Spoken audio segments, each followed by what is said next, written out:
nuevamente le pido al doctor Alomía, quien está en la sala, si es tan amable de conducir la entrevista. Gracias. Con mucho gusto, doctor López-Gatell. Abrimos entonces, vamos a empezar de este lado, grabamos de este lado, así, aquí y aquí. Por favor, adelante.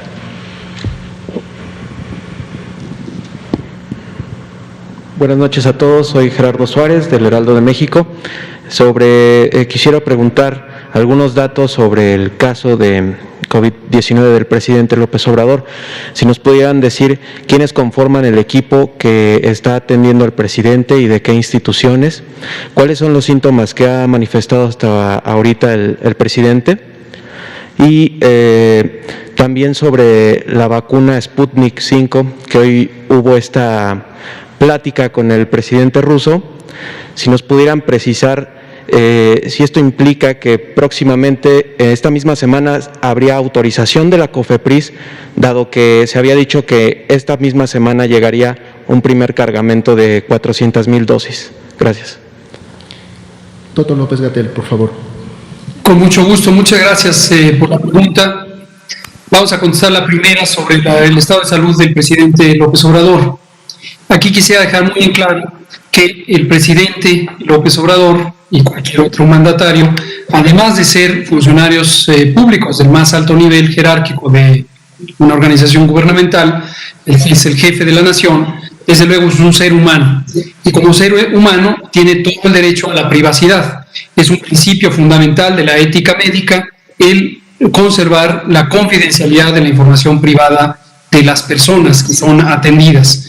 Entonces, no solo ahorita, sino a lo largo de todo el periodo de recuperación del presidente, no vamos a revelar ningún dato clínico, porque esto es materia de su privacidad. Si en un momento dado el presidente optara por compartir con el público a través de su cuenta de Twitter, o nos permitiera a nosotros, o nos instruyera a nosotros comentar algo específico, con mucho gusto lo haríamos, pero sería una violentación crasa a la ética médica el revelar cualquier síntoma, cualquier situación que él tenga. Lo que sí puedo decir con total certidumbre, porque lo conozco no solo a él, pues conozco su estado de salud, es que en general, tal como lo anunció ayer y lo comunicó el doctor Alomía ayer por la noche, afortunadamente abrió con un cuadro clínico de COVID leve, ha tenido síntomas mínimos, básicamente ha tenido la febrícula que relató ayer, y hasta el momento no ha habido cambio alguno en esta condición. Pero insisto, aunque la parte de interés público, que es el estado de salud que guarda el jefe de la nación, la seguiremos haciendo el conocimiento, respetaremos escrupulosamente la privacidad del presidente. Respecto al equipo médico, el doctor Jorge Alcocer, mi maestro, el secretario de Salud, que goza de la entera confianza del presidente, ha sido designado como el médico titular coordinador del equipo de salud, y se ha integrado un equipo muy competente con profesionales de diversas instituciones públicas de salud, de los institutos nacionales de salud mayormente, y algunos de ellos estarán opinando respecto al curso de su manejo, de su tratamiento, de su vigilancia médica. Pasando al otro tema, sobre la vacuna Sputnik, tenemos una gran esperanza, desde luego, de tener una vacuna más en nuestro repertorio. Recordarán que el pasado 6 de enero fuimos encomendados por el presidente de la República, y en mi caso, además, por el secretario de Salud, para visitar Argentina, tener una entrevista con el presidente Alberto Fernández y su equipo de trabajo, y, de ser posible, entablar conversación con los funcionarios rusos. Esta misión fue sumamente exitosa, porque logramos todo lo que estoy mencionando, y de esa entrevista con los funcionarios rusos tuvimos un primer acuerdo, en su momento verbal, sobre tener 24 millones de dosis, equivalentes a 12 millones de tratamientos o de esquemas preventivos con la vacuna Sputnik V. Este acuerdo se ha sostenido, y desde entonces lo único que hemos logrado ha sido éxito en ir refinando las condiciones de la entrega. En este momento estamos precisando los tiempos de entrega. Lo deseable y aparentemente muy posible es que empecemos a tener vacuna de manera inmediata. Ya se ha acabado el mes de enero, pero tempranamente en el mes de febrero, en marzo y en abril, hasta llegar a la dotación completa de estas 12 millones de esquemas de tratamiento, que consisten en 24 millones de dosis. Respecto a la autorización sanitaria, esto también me parece muy importante que sea un asunto de interés público y que todo el mundo le dé seguimiento a este tema. Toda vacuna que se autorice en México, y esto ocurre en la mayoría de los países del mundo, requiere demostrar calidad, seguridad y eficacia. La calidad se demuestra con una serie de estándares de producción que técnicamente se llaman buenas prácticas de manufactura, GMP por sus siglas en inglés. Y estas buenas prácticas de manufactura se verifican con certificados que emiten las autoridades sanitarias del país en donde están las plantas de producción. Pero, desde luego, también se puede apelar a la confianza pública global que tengan tales agencias de regulación sanitaria que nos permitan confiar en los certificados que se emiten. En este caso, el expediente que nos compartieron ya desde que estábamos en la misión en Argentina es un expediente completo en donde hemos podido ver todos estos certificados y el respaldo de las distintas autoridades competentes. Por el otro lado, la seguridad y la eficacia se demuestran a partir de la investigación clínica, principalmente las tres fases, la fase 1, 2 y 3, y en especial interés la fase 3. La vacuna rusa Sputnik V ya ha demostrado en ensayos fase 1 y 2, que fueron publicados en la revista Lancet hace varios meses, que tienen condiciones de seguridad y de eficacia. Y está próximo a publicarse, según nos han comentado los colegas del Fondo Ruso de Inversiones Directas, que es la entidad gubernamental, la entidad del gobierno ruso encargada de las negociaciones, que está próximo a publicarse el resultado de la fase 3. Ahora, esos resultados de la fase 3, afortunadamente, nos los hicieron llegar y se han integrado también al expediente que ha revisado la COFEPRIS. Estamos en espera de algunos pequeños detalles administrativos sobre el expediente que nos permitan ya que COFEPRIS proceda del todo a dictaminar y en su momento, si fuera el caso, dar la autorización sanitaria para el producto. Pero no llegará el producto ni se empezará a utilizar a menos que tenga la autorización de uso de emergencia por parte de la Autoridad Sanitaria de México, que es COFEPRIS. Muchas gracias, doctor López-Gatell. Liliana Noble, de Pulso Saludable, por favor. Gracias. Buenas noches, Liliana Noble, de Pulso Saludable. Hola, doctor Gatell. Espero que todo salga bien. Cuídese, por favor. Oiga, doctor, quisiera conocer su opinión sobre la revocación del tribunal colegiado sobre esta demanda de una ciudadana que pedía que se le aplicara más bien la vacuna antes de tiempo, y ustedes hicieron a su vez una contestación, lo digo en términos coloquiales, y bueno, este tribunal apeló para de alguna manera fortalecer y darle la razón a la Estrategia Nacional de Vacunación, en donde la priorización debe de ser de los grupos de interés, pero también de lo que ustedes han dicho con el Consejo de Vacunación. ¿Nos podría platicar al respecto? Y le tengo otras dos preguntas. Gracias. Con mucho gusto. Para conocimiento de todas y todos, lo que relata Liliana Noble de Pulso Saludable es la situación de una demanda de amparo, una solicitud de amparo, que fue otorgada como un amparo, si se concedió la suspensión de pleno, que es el término que usan los expertos en derecho, a una ciudadana que en su momento consideró que debía recibir la vacuna contra COVID. Y los jueces que evaluaron en la primera instancia consideraron que así debía ser, de modo que otorgaron este criterio esta sentencia de la suspensión de plano. Esto lo que quiere decir es que la instrucción de los jueces indica que se debe proceder a evitar la negación. Fíjense ustedes cómo el lenguaje jurídico a veces es complejo, evitar la negación del acceso a la vacuna, lo que en lenguaje llano se traduce como vacunarle. Sin embargo, la Secretaría de Salud respondió, como corresponde a su derecho, a esta sentencia del primer juzgado, y un segundo juzgado, un segundo de instancia superior, determinó que le asiste la razón a la Secretaría de Salud en la medida en que se está velando por un interés superior, que es el interés de toda la población, y que no correspondía vacunar a esta ciudadana fuera de tiempo respecto al plan general de vacunación.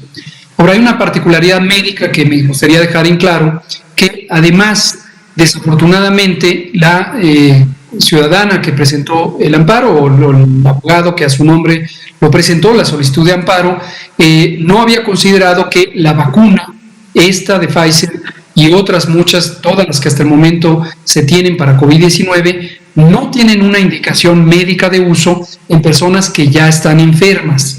Muy lamentablemente, la persona ya estaba enferma en el momento que se hizo la acción de demanda, y aún más allá del dictamen del Tribunal de Segunda Instancia, no correspondía médicamente vacunarle. Pero la sentencia del Tribunal de la Segunda Instancia fue que no era procedente el amparo, toda vez que la autoridad sanitaria, en este caso la Secretaría de Salud, es competente para establecer los criterios técnicos de un programa de vacunación a nivel nacional, y que estos no pueden ponerse en cuestionamiento por situaciones individuales. Insisto que en este caso además eran improcedentes médicamente hablando. Gracias, doctor. Y mi segunda pregunta, quisiera saber, con esta declaración que hizo hace algunos días el presidente sobre que ya los particulares, la iniciativa privada y los gobiernos pueden adquirir las vacunas, tengo algunas dudas. ¿Cómo van a certificar ustedes, Secretaría de Salud y COFEPRIS, que efectivamente el que la compre, el particular, aparte de que tengan los recursos, pudiera hacer buen manejo del biológico, es decir, que tenga la eficiencia de la red de frío que corresponda a cada biológico, para que eso salvaguarde justamente estos biológicos, valga la redundancia, y cuando se le apliquen a las personas pues todavía sean eficaces. También me gustaría saber, en ese mismo tenor, cómo van a definir ustedes los criterios para que el que compre la vacuna, si es alguien de la iniciativa privada y tiene la intención de venderla al público, no la venda en un costo superior a lo que pudiera estar el mismo costo de la vacuna, y que no pudiera ser tema de pues unas ganancias exorbitantes, algo parecido con el tema del oxígeno. Y también en ese tema me gustaría conocer si hay algunas empresas particulares que ya se han postulado o van a ser los intermediarios entre los gobiernos inmediatos para la adquisición de estas vacunas. Gracias. Muchas gracias, Liliana. En algunas partes de estas respuestas le pediría al doctor Alomía que las complemente, pero le puedo decir que hoy se publicó en la versión vespertina del Diario Oficial de la Federación un acuerdo.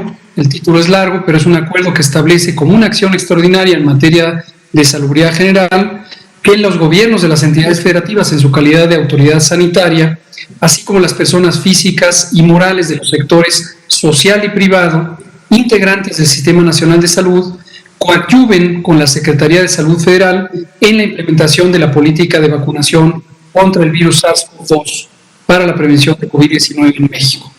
Este documento es el que instruyó el presidente de la República al secretario de Salud emitir el pasado viernes 22 de enero, y se ha dado cumplimiento a esta instrucción, y el secretario de Salud, en el marco de sus competencias legales y obviamente de su conocimiento experto, ha tenido a bien emitir este documento. ¿Qué significa este documento respecto a la pregunta que usted hace y lo que ha sido de interés público a lo largo del fin de semana?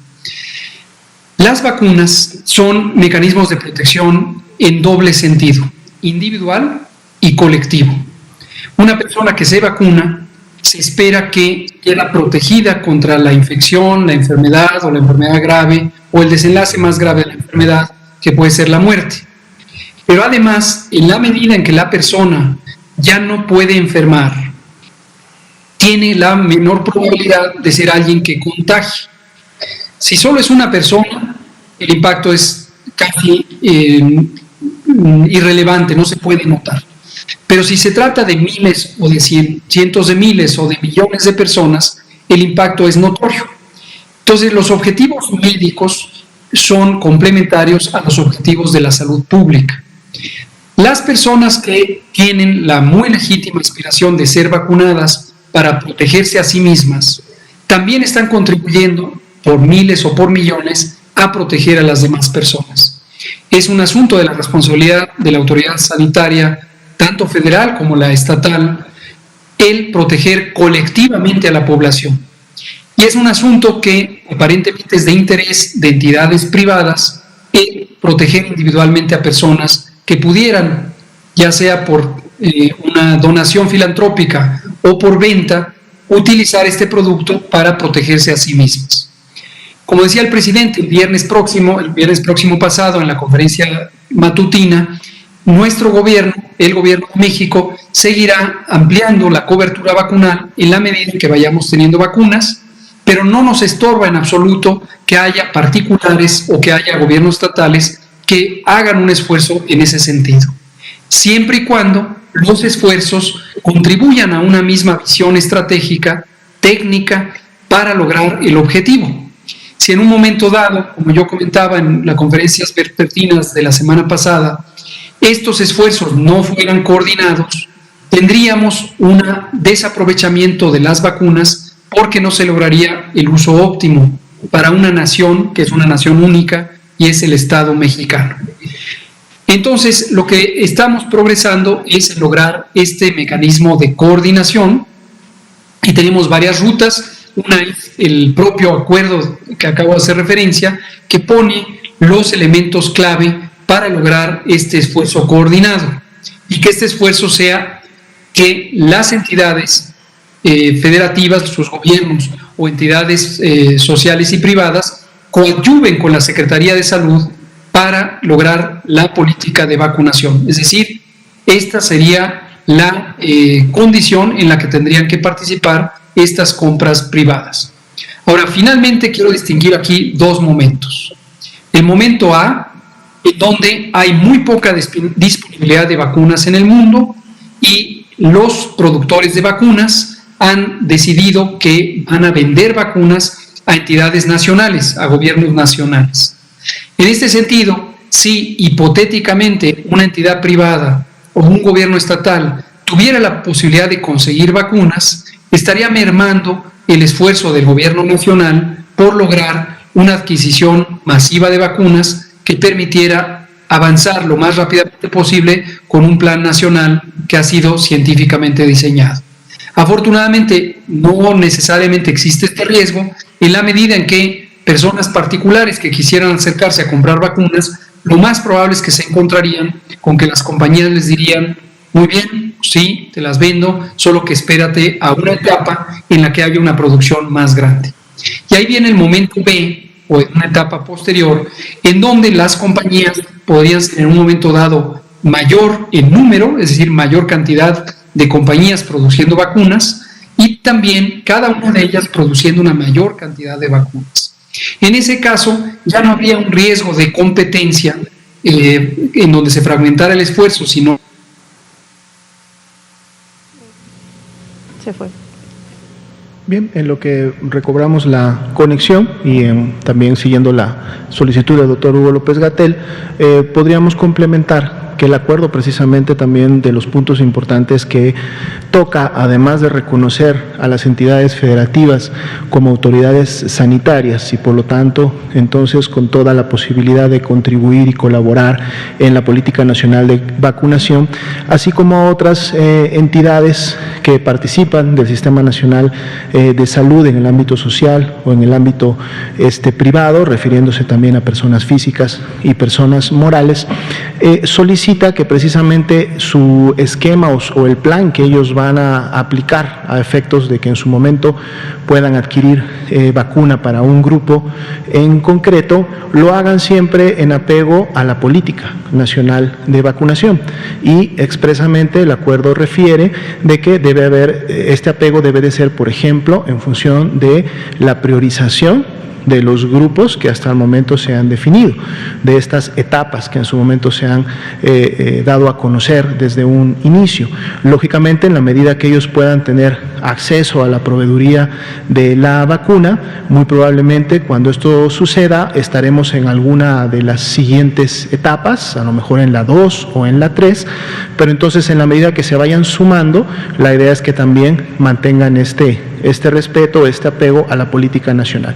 Y otro dato también que es muy importante mencionar es que deben de estar informando, el acuerdo les requiere informar, comunicar a la Secretaría de Salud Federal, precisamente para efectos de poder llevar todo el seguimiento puntual de los grupos que están siendo vacunados y en qué cantidades se están llevando a cabo, y por lo tanto cómo va el avance de la política nacional de vacunación. Deben de reportar obviamente las dosis que están aplicando, lo van a poder hacer en el sistema oficial que desde la Federación se implementa, el que ha estado operando de hecho desde un inicio de la vacunación para la etapa 1, que fue y que siguen siendo los profesionales de la salud de la primera línea, pero a la vez va a seguirse utilizando y va a seguir siendo la herramienta informática para todo el proceso de vacunación, inclusive cuando lleguemos a la última etapa en donde la vacuna será aplicada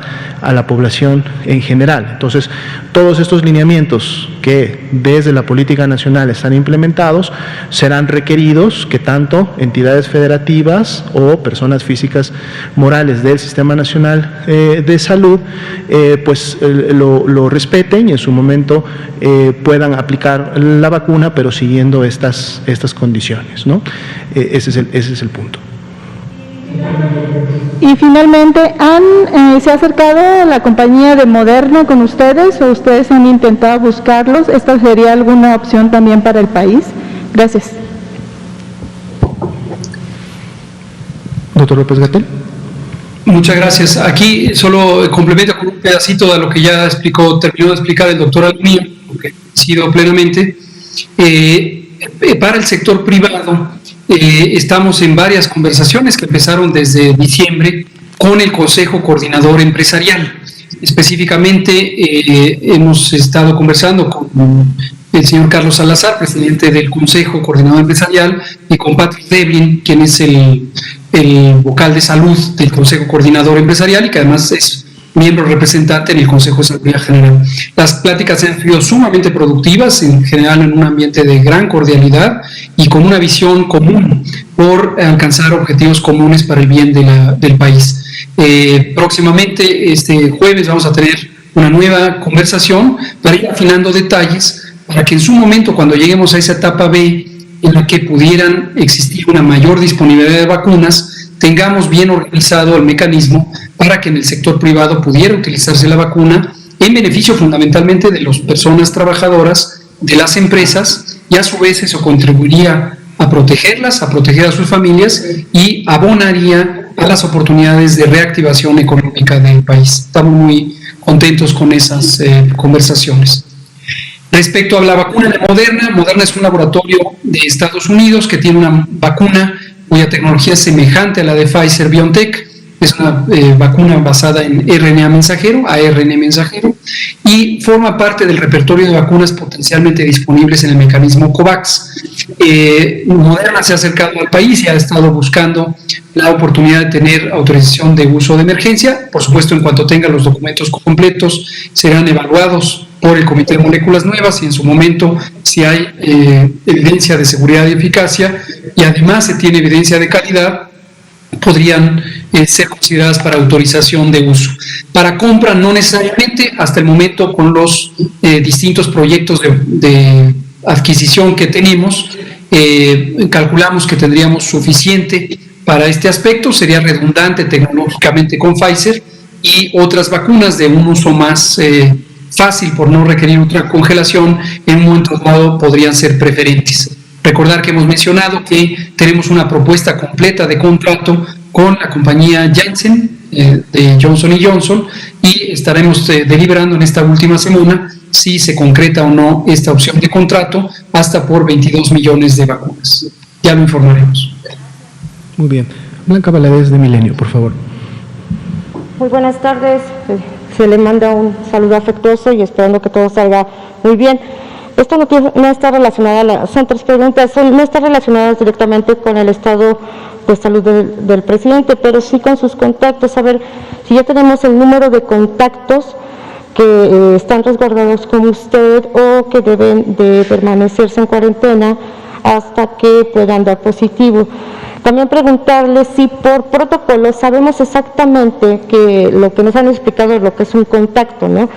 El tiempo y la distancia, pero preguntarle si por protocolo van a hacer algún tipo de rastreo en los vuelos que realizó el presidente, el primero que hizo, los 2 vuelos comerciales, el que hizo a Monterrey y el que hizo de regreso de San Luis Potosí a la Ciudad de México, si ahí también va a haber un rastreo de contactos o de toda la tripulación o solamente de los que estuvieron cercanos. Si me puede contestar esa primera pregunta, por favor. Con mucho gusto, si me permite, doctor López-Gatell. Efectivamente, todo el protocolo que se da en atención a los casos confirmados, incluido del presidente, para efecto de la identificación, seguimiento y, si fuera necesario, la toma de muestra de contacto, se aplica en este caso. Estamos en coordinación con el Estado de San Luis Potosí, con el Estado de Nuevo León, recordando que el Sistema Nacional de Vigilancia, como su nombre lo dice, opera en las 32 entidades federativas y todos operan bajo el mismo lineamiento estandarizado para la vigilancia epidemiológica, en donde viene este tipo de actividades. Lo que se hace precisamente es hacer un rastreo, primero obviamente partiendo de la fecha de inicio de síntomas de la persona, se cuentan 2 días hacia atrás, dado que lo que está publicado y lo que se conoce hasta el momento de la bibliografía internacional, la experiencia nacional también que se ha visto en relación a los casos, es que el periodo de contagiosidad, es decir, el periodo en que una persona puede producir contagios, inicia hasta 2 días antes de que inicia con su sintomatología. Y obviamente, una vez iniciada con la sintomatología, todo el tiempo hacia adelante que la persona se mantenga con esta sintomatología. Una vez definido entonces ese periodo, es decir, sabiendo cuándo inició con sus síntomas y teniendo el periodo de -2 y hasta el día actual, se procede entonces a identificar todas los eventos o las opciones o reuniones en donde el caso positivo pudiera haber generado algún contagio. Se contactan a estas personas. Lógicamente, siempre la primera pregunta es si están evidenciando o presentando signos y síntomas. Si no lo están haciendo, son registrados y entonces inicia un seguimiento de hasta 14 días, los cuales se cuentan desde el momento en que fue contacto. Y si fueron varios eventos o varias fechas de contacto, pues obviamente se toma el último, ¿no? Es decir, la última en función de contar los 14 días.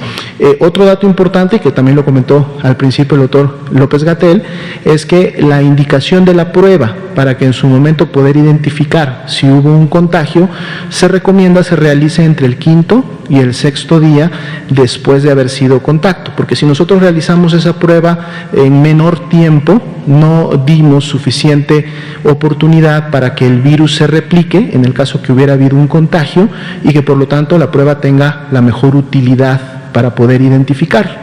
Así como sabemos que en promedio las personas demoran entre 5 y 6 días, a esto le llamamos periodo de incubación, es el periodo de incubación promedio, en que la gran mayoría de personas que se contagian al 5º o 6º día expresan síntomas de enfermedad. Por lo tanto, se considera ese mismo periodo para el hecho de poder encontrar suficiente carga viral en las vías respiratorias de un contacto que permita identificar la ocurrencia del contagio, ¿no? Es decir, que se encuentre el virus. Por lo tanto, todas las personas que están bajo seguimiento se procede a llevar a cabo estas actividades. Lo mismo se está haciendo en ambos estados, San Luis Potosí y Nuevo León, y obviamente los contactos, es decir, las personas o en su momento la identificación de las que en su momento pueden haber sido contactos del señor presidente, están dentro de este marco que es la atención médica. Algunas de ellas han manifestado ya públicamente a través de sus cuentas de Twitter de haber sido, por ejemplo, contactos. Algunas de ellas procedieron a realizarse la prueba de laboratorio. Obviamente se han hecho las recomendaciones correspondientes para que el seguimiento incluya segundas o terceras muestras en función de poder verificar efectivamente que no hubo el contagio. En algunas de ellas se está procediendo con el resguardo domiciliario y básicamente tenemos, vamos a decir, el conocimiento público de todos de aquellas que lo han manifestado.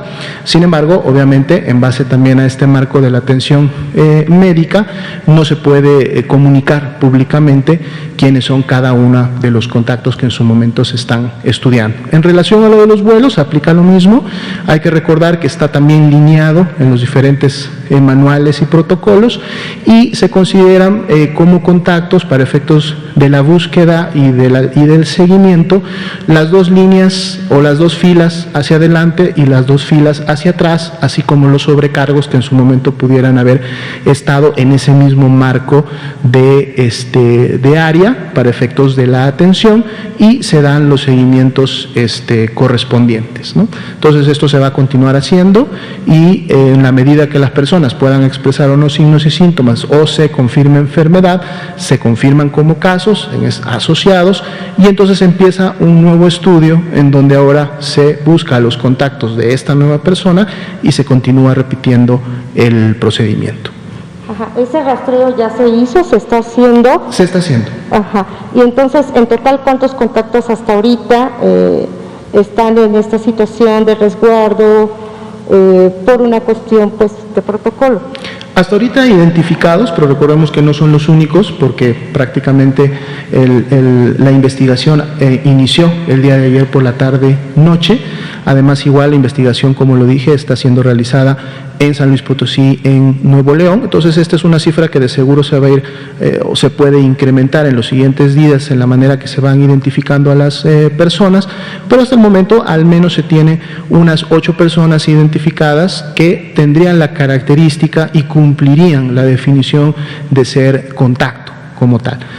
Y como comentaba, en función de la información que vaya emitiendo Nuevo León, San Luis Potosí o la misma investigación aquí en la capital, pues este número puede ir variando día con día. Y otra pregunta, la OMS dijo que iba a hacer una investigación en los 23 laboratorios que se tienen a nivel región, porque todo parece indicar que la variante de la COVID, de esta variante detectada en Reino Unido, y no sé si también en Sudáfrica, está haciendo que se propague más rápidamente el contagio. ¿Ustedes qué han sabido al respecto? Y si nos pueden actualizar el número de personas que ya tienen la variante actualmente en México. Había una persona que estaba intubada y no sé si ya murió o sigue bajo investigación. Si nos puede actualizar. Muchas gracias. Con mucho gusto, si me lo permite, doctor López-Gatell. De hecho, este es un llamado que la Organización Mundial de la Salud ha hecho desde el inicio, desde que se identificó la primera variante de interés inglesa. Ya desde las primeras semanas de diciembre, una de las principales recomendaciones que hizo precisamente la Organización Mundial de la Salud a todos sus Estados miembros fue a incrementar, la vigilancia e identificación de casos de COVID-19 que tengan el antecedente de viaje a los países que en ese momento presentaban circulación de la variante. Estos han ido incrementando. Al último corte son ya más de 60 países en todo el mundo que tienen la variante inglesa. Y aumentar también la secuenciación, es decir, hacer un enfoque hacia las personas que tienen este antecedente de viaje, buscar de manera focalizada la presencia de esta variante. Para efectos de la variante inglesa es lo que precisamente iniciamos en México desde el año pasado, y fue a través de estos lineamientos que se emitieron para todo el Sistema Nacional de Vigilancia Epidemiológica que, pues, por ejemplo, el estado de Tamaulipas pudo identificar estos primeros casos sospechosos. Estamos hablando precisamente de la persona de ascendencia o de origen inglés, pero que no venía del área de Inglaterra. Él había estado trabajando en África, en Ghana específicamente, tomó un vuelo vía Ámsterdam y llegó a México. Como sabemos, esta persona llegó a estar intubada. El reporte ya desde hace 2 días es que felizmente ya la extubaron, es decir, ha recuperado la función pulmonar. Eso es una buena noticia porque quiere decir que se está recuperando. Sin embargo, todavía continúa hospitalizada para poder, lógicamente, terminar su recuperación total. A esta persona se identificaron otros 2 casos que venían en el vuelo de Ciudad de México hacia Tamaulipas, dieron positivas a COVID-19, se hizo la búsqueda a través de la secuenciación de la nueva variante, pero no se encontró la nueva variante. Es decir, estas 2 personas no eran contactos o no eran casos asociados a un contagio del paciente procedente del extranjero. Pueden haberse contagiado de seguro en otras circunstancias, pero lo que sí se certificó a través de la secuenciación es que no pertenecían a la misma variante. Posteriormente a esto surgió otro grupo, otro clúster que se compartía entre personas residentes de Nuevo León y también de Tamaulipas, que tenían el antecedente de haber estado en contacto con un caso de COVID-19 confirmado, también procedente de Inglaterra. Se hizo el estudio correspondiente, se detectaron en un caso de ellos las mutaciones características de la variante y estamos precisamente, yo creo que el día de mañana vamos a poder tener ya resultados preliminares de la secuenciación. Recordemos que la secuenciación genética demora aproximadamente 7 días en realizarse. Las muestras de estas personas llegaron, son 4 muestras que se están analizando, llegaron el miércoles de la semana pasada al Instituto de Diagnóstico y Referencia Epidemiológico, así que estamos ya a días, a lo mejor mañana tendremos ya los resultados para ver si se encontraron las mutaciones características y además se confirmó a través del análisis filogenético que pertenecen a la nueva variante. Entonces, en resumen, casos confirmados con la nueva variante hasta el momento en México, la variante inglesa en este caso, tenemos 1 y tenemos 4 casos sospechosos que estaríamos confirmando en esta misma semana. Para efectos de la variante sudafricana, hasta el momento no se ha detectado, ya se inició la búsqueda también en todas las muestras en las cuales tenemos secuenciación genética, se está haciendo la búsqueda retrospectiva para ver si en alguna de ellas ya existía la variante sudafricana, hasta el momento no se ha identificado, pero todavía no se ha terminado, es decir, se continúa buscando. Y además, obviamente, aplica el mismo lineamiento emitido para la variante inglesa, esto quiere decir que